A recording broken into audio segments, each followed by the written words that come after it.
For the main event at the UFC Apex, Erin Blanchfield and Macy Barber were getting ready to walk out for the main event, but Macy Barber suffered a medical emergency and the fight ended up getting canceled. For Macy Barber, she is not cleared medically to compete. And you hate to have this happen for both Macy, who was in her first headliner, and certainly for Erin Blanchfield, who was ready certainly to make the walk and fight again. It will not go down tonight. It all kind of started to go down. She turned back to the locker room. Yes. I can't emphasize enough how much she has been battling for health the last year. Right. I saw Hunter Campbell enter your locker room. Is that when you just found out that this bout with Macy Barber was canceled? Yeah, Hunter came in, he was saying that she was having a seizure and she's having medical issues and that she's not going to be able to fight. I knew once I saw him that it wasn't something good because he was kind of like being real serious. Yeah, I feel like I'm just a little disbelief. We already were told 6 minutes to the walkout. We already warmed up. I hit pads. I was warming up with my training partner. I was literally ready to go. I feel like I was already could smell the cage, like I was ready. Yeah, and then we just got the news. Would you entertain the idea of rescheduling this bout with Macy Barber? No, my coaches right away were like, don't entertain her. She's not on your level. Super unprofessional. I'm so conflicted because the only thing I bristled at in this interview was Erin saying it was unprofessional. It's not like No. It doesn't feel like she just said, I'm not doing it. No, It was medical. she did everything she possibly could to be in this fight. I just have this never- is literally, in her mind, her destiny was one fight away. I hear she was lined up, ready to come out here. Yeah. Turned around and had to go back. Mateusz Gamrot wins the unanimous decision over Ludovic Klein. As an underdog, Ramiz Brahimaj chokes out Billy Goff in the first round. Dustin Jacoby knocks out Bruno Lopez in the first round in under 2 minutes. Ketlin Vieira wins the unanimous decision over Macy Chiasson. Zach Reese wins the unanimous decision over Dusko Todorovic 29-28 on all the scorecards.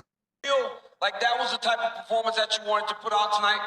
Yes, sir, a little bit. I should have wrestled harder in the first round. But, yeah, it's good to talk to you, DC. Every time you commentate, I don't end up having a combo with you, but I'm glad we can finally talk. Alan Nascimento won the last 2 rounds to win a decision over Jafal Filio. Jordan Levitt chokes out Kurt Hollabaugh in just over a minute and a half. Balaji Oki wins the unanimous decision over Michael Aswell, but Aswell did well considering he took the fight on 4 days' notice and moved up a weight class. Phenomenal fight. Was that the fight you expected for Michael Aswell, even though he got the fight on Tuesday? It wasn't the fight that I expected. I expected to finish him, but that's a tough one. Alice Ardeleon wins a unanimous decision over Hayani Dos Santos. Ardeleon attempted 331 strikes and landed 160 of them. Oh my God, obviously after 2 losses, I was really honored. This fight camp was literally all sleep MMA. I was so focused. I worked from the physical to mental to UFC PI helped me so much during this fight camp, Orlando Fusion. So I changed a lot of stuff from my last camps, and I improved a lot. So I hope you guys enjoyed it. It wasn't a boring fight like you. I read online stuff. Oh yeah, boring. I mean, I hope I gave you a bit of a dog fight. Independence Day, Noche UFC is moving to the Frostbank Center in San Antonio, Texas, with the goal to have an event in Guadalajara next year. Yes! I got so sick in You Mexico love last San time. Antonio, huh? Yes, You I got love San Antonio. Love San Antonio. Some You remember what great Charles food down Barkley there. said about It's gonna San be a great Antonio women? weekend in September. Don't go Barkley on San Antonio. Sean Strickland says he has a net worth of $4 million at the moment. He thinks worst case scenario, he'll be at 8 to 10 million when he retires from MMA. My net worth is probably about $4 million. Liquid. When I say liquid, I mean investments. Gotcha. I have about $500,000 in real estate, and the rest is in different accounts. By the time I'm done fighting, worst case scenario, I'll probably have a net worth of 8 to 10 million. And you can just live off that. I could live off that. I would do about a 5% withdrawal. So 5% withdrawal of 8 million was 400,000 A year, yeah. Yeah, so when I'm done, I'll probably be making about $400K a year at a 5% withdrawal. Now, mind you, I'm still going to leave 5% in to grow. Yeah. But yeah, man, I don't know. I won't stop. I like to work. He may work against Adesanya next in a rematch. Nasruddin Imavov is the backup for DDP versus Hamzat, and Robert Whittaker takes on RDR next in Abu Dhabi, and that takes care of the top 5. Derrick Lewis takes on Talshin Teixeira next to the main event at UFC Nashville. He doesn't like people calling him out, so he has a unique plan to stop that from happening in the future. Calling me out. So I think what I need to start doing now, once I knock guys out, start putting my finger in their ass. People don't want to call me out afterwards. So if I start putting my finger in my opponent's ass while they knocked out on the ground, I don't think nobody want to call me out anymore. No Diddy. No Diddy. Derrick Lewis has the most knockouts in UFC history with 15, and that record's pretty safe. Matt Brown's number 2. He's retired. Anderson Silva's retired. Anthony Johnson sadly passed away. Dustin Poirier's final fight is his next one against Max Holloway. Thiago Santos is no longer in the UFC. Bisping retired. Velasquez retired. JDS no longer in the UFC. Cerrone retired, wanted to come back, but he isn't back in the UFC. And Francis Ngannou will never be back in the UFC. Surprised they even have him on this list and haven't erased him. Dyer Nurzagay on the left will be taking on Uran Satibaldiev on the right on August 23rd. Satibaldiev took a short notice fight against Martin Budai recently. He lost a decision, but he fared well on short notice.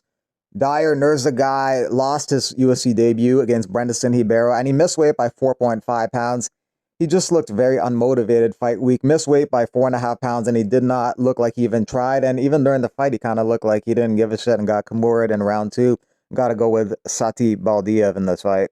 Jones and Tom Aspinall fight situation is interesting because I think what it comes down to is the pressure comes from everybody wanting to see John Jones be challenged in a really crazy way. But John Jones beat everybody in their prime all the way up the ladder in light heavyweight and heavyweight. So he's made his legacy, and that's why he feels nothing's passing him by. He can relax, go on vacation. He can show up to fight events. He could never watch a fight event again and know that he's done what he wanted to do. On the other hand, Tom Aspinall wants that fight with John Jones because he wants to create his legacy. It can only come from responsibility in this one. I can't be a victim of the UFC not getting me the John Jones fight, and I can't be a victim of John Jones not giving me the fight. So the next step is, what am I responsible for? I see it as, take the next step. Don't look up too high, just take the next step.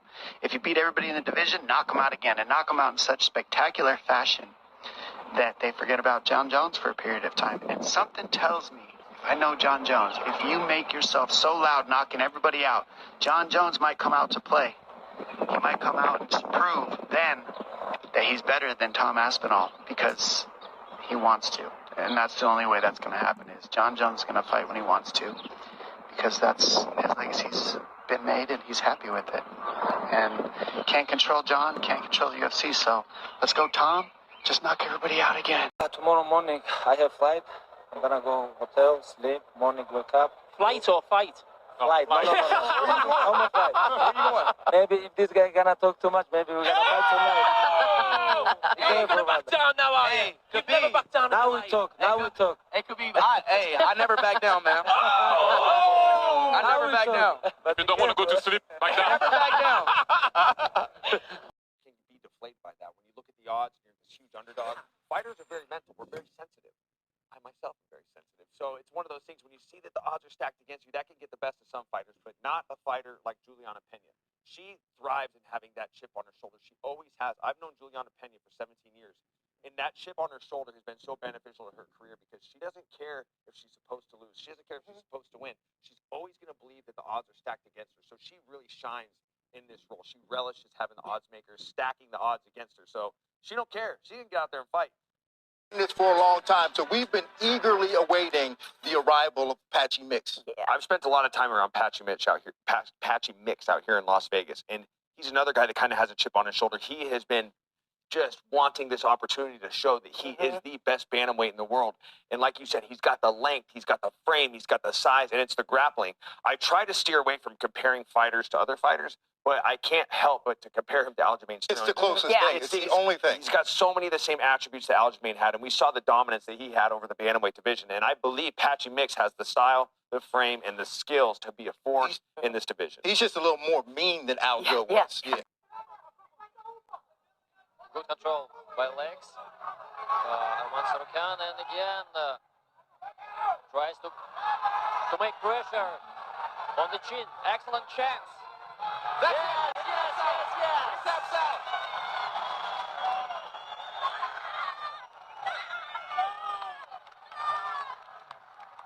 If you only could hear the crowd